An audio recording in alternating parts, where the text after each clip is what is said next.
నమస్తే ప్రజా వాయిస్ కి స్వాగతం.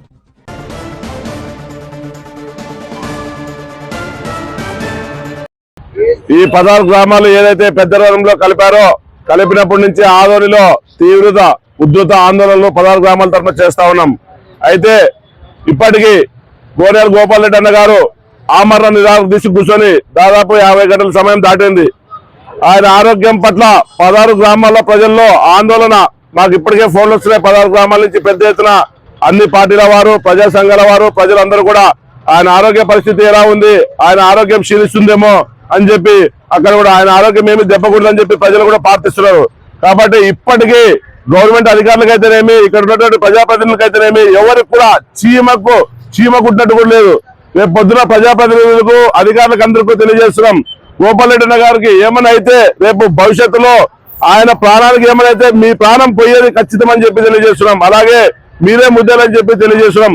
ఈ సందర్భంగా 16 గ్రామాల ప్రజల అభ్యంతరం మేరకు, వాళ్ళ ప్రజల కోరిక మేరకు ఈ రోజు పెద్ద ఎత్తున ధర్నా నిర్వహించిన రెండో రోజున, అలాగే రేపు కూడా 16 గ్రామాల్లో సచివాలయాలు, స్కూళ్లు కూడా స్వచ్ఛందంగా మూసేస్తామని చెప్పి ప్రతి గ్రామస్తులు తెలియజేశారు.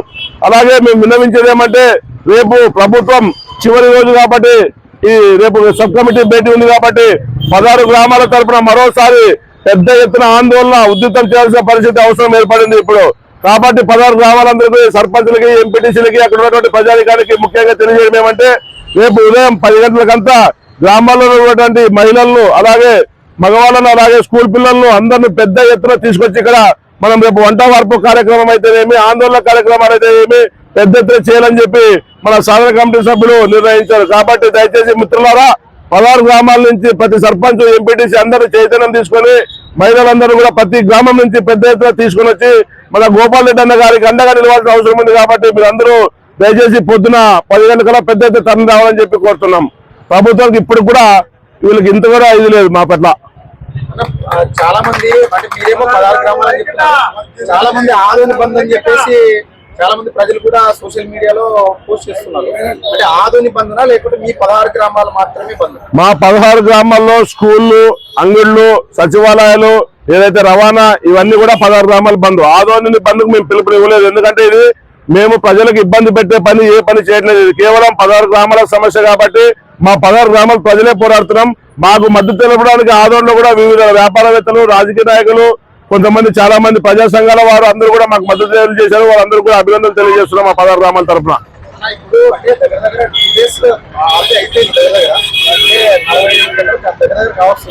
ఇప్పుడు వరకు ప్రభుత్వ అధికారి కానీ, ప్రజాప్రతినిధులు కానీ ఏ ఒక్కరు కూడా స్పందించి మేము ఇది హామీ ఇస్తాము అని చెప్పి ఎక్కడ చెప్పలేదు.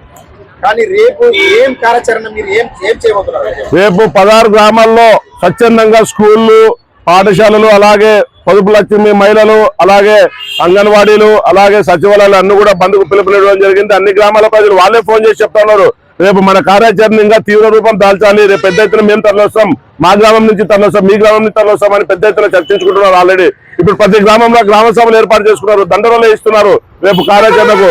కాబట్టి మేము రేపు తరలి వచ్చే ప్రజానికానికి అందరూ కూడా ఇక్కడే ఏదైతే దీక్షా శిబిరం ఉందో దీక్షా శిబిరం దగ్గర వంట వార్పుకు మేము పిలుపునిచ్చామని చెప్పి తెలియజేస్తున్నాం ఈ సందర్భంగా. అవును, ఆదోనిలోనే అంబేద్కర్ కూడలి దగ్గర ఏదైతే దీక్షా శిబిరం ఉందో ఈ దీక్షా శిబిరం ఎదురుగానే వంట వార్పు చేస్తా ఉన్నాం. నిరసన కార్యక్రమం తెలియజేస్తున్నాం వంట వార్పు చేసి. నా పేరు వెంకటేష్ చౌదరి, బసాపురం గ్రామం. అమర నిరాహార దీక్ష గోపాలరెడ్డి. మరి ముఖ్యంగా మా 16 గ్రామాల నుంచి పెద్ద ఎత్తున రేపు మహిళలు కదిలి వచ్చి ఇక్కడే వంట వార్పులు కొనసాగిస్తాము. ఒకవేళ ప్రభుత్వం మా యొక్క మనవి వినకపోతే ఖచ్చితంగా అది రేపు పరిణామాలు వేరే ఉంటాయని కూడా మేము హెచ్చరిస్తున్నాం. ఏదైతే గ్రామీణ ప్రాంతాల 16 గ్రామీణ ప్రాంతాల్లో సచివాలయాలు, స్కూళ్ళు, తర్వాత అంగన్వాడీ సెంటర్లు అన్ని కూడా బంద్ చేయాలని ప్రజలే పిలుపునిస్తున్నారు. ఈ రోజు రాత్రి వెళ్ళి ఆల్రెడీ మహిళలు పెద్ద ఎత్తున మేము కదిలి వస్తాం. దీనికి వెనకాడం ఖచ్చితంగా అమర నిరాహార దీక్ష కూర్చున్న గోపాల్ రెడ్డిని మేము కాపాడుకుంటాం. ప్రభుత్వం రేపు వచ్చి మాకు సమాధానం చెప్పాలని, అదే విధంగా ఇక్కడ హెడ్ క్వార్టర్ ఆదోని చేస్తామంటని చెప్తున్న వారు ఖచ్చితంగా చేసినట్టే చేసి తిరిగి పెద్దరివానంకే తీసుకొని పోతారనే ఒక ఆ భయం మాలో ఉంది. ఖచ్చితంగా పెద్దారివానికి మా గ్రామాలు వద్దు, ఆదోనిలోనే ఉండి కొనసాగించాలని. అది కొనసాగించకపోతే మా 16 గ్రామాలకి రేపు వచ్చే స్థానిక ఎన్నికలు బహిష్కరిస్తామని కూడా హెచ్చరిస్తున్నాం. ఇది మా యొక్క 16 గ్రామాల నిర్ణయం తీసుకుంటున్నాం. ఖచ్చితంగా ఈ యొక్క మీడియా ముందు మేము మాట్లాడుతున్న మాటలు ఈవేళ కూటమి ప్రభుత్వంకైతేనేమి, ఇక్కడున్న సబ్ కలెక్టర్ గారికి వినిపించే విధంగా మేము ఈ పోరాటం కొనసాగిస్తామని తెలుపుతూ, నా పేరు సుజ్ఞానమ్మ, శ్రీముక్తి POW రాష్ట్ర అధ్యక్షురాలు, చిన్నారివనం. ఈ అమరణ నిరాహార దీక్ష 3వ రోజుకు చేరుకుంటుంది. ఈ సందర్భంగా ప్రజానీకానికి 16 గ్రామాల ప్రజానీకానికి స్వచ్ఛందంగా వాళ్ళు మొత్తం పొదుపు సంఘాలు అయితేనేమి, పనికార పథకం పోయే రైతు కూలీలు అయితేనేమి, మిగతా ప్రజానీకము స్కూల్స్ కూడా బంద్ ఉంటాయని ఇందాకే నాయకులు ప్రకటించినారు. అదేవిధంగా స్వచ్ఛందంగా అందరూ వస్తారు. ఈడే వంట వార్పు రేపు ఉంటుంది. తర్వాత శాంతియుతంగానే జరుగుతుంది ఈ కార్యక్రమం. నెక్స్ట్ పెద్ద వాళ్ళు కూడా ప్రోగ్రాం ఉందని మాకు వినికిడి. ఎవరు వాళ్ళు శాంతియుతంగానే దీన్ని ముందుకు సాగాలి. వాళ్ళ కోరిక వాళ్ళు తీసుకొని మన కోరిక మేము తీసుకుంటామని, ఆ కోరిక తీరే వరకు ఈ నిరాహార దీక్షకు మొత్తం సంఘీభావం తెలుపుతూ 16 గ్రామంలో రేపు పెద్ద ఎత్తున తరలి వస్తారని మీ మీడియా ముందు చెప్తున్నాం. ప్రతాప్ రెడ్డి, చిన్నారివనం.